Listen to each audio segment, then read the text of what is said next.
An IAM user is an entity in AWS that require access and permission within your AWS environment. Then I said they are of two types. They are non-human users and a human user. Non-human users are basically servers, applications, services. These services, they also need access to your AWS environment.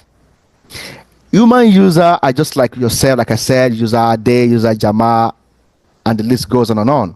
So when you are creating an IAM user, so go to IAM, click on users, okay? Click on users. Now you see where it says create user. Now username. Username is where you will be able to identify a non-human user and an human user. A non-human user will have a name, something like let's say something like this. Let's say something like this. Okay, something like that. Then, or let me just use something more, so I can say non-human user. So let's create our first non-human user. Remember, we said non-human users are basically users. Non-human users are basically users that does not have two ends. They cannot type password. Okay, they cannot type password. They cannot type their username. Right. So this box will be left unchecked. So there's no need for you to provide this non-human user access to AWS console because they don't need the password. Okay, they don't need the password. So uncheck that. Then you go to next. Okay, don't worry about everything else. Just click on next. Then click on create user. Now we have our first non-human user. Now let's go back and create an human user. This is how you will know an human user. An human user will have something like this. So it will be human user at cloudcentrics.com. At cloudcentrics.org.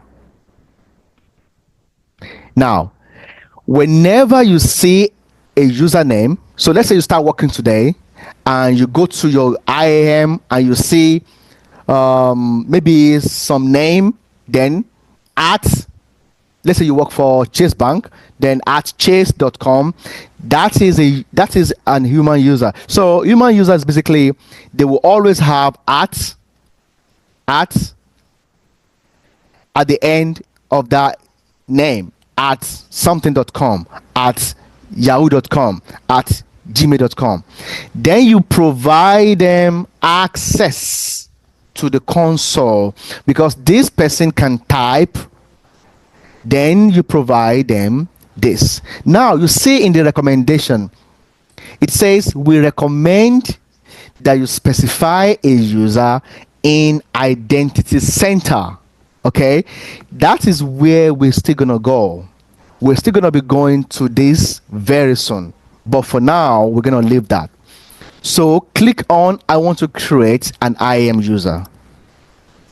I want to create an IAM user. Okay, then make sure you check this box so that when that user attempts to log in, they are prompted to change their password, because this is going to generate some random number and you want them to be able to change that password to something they can remember when they log in.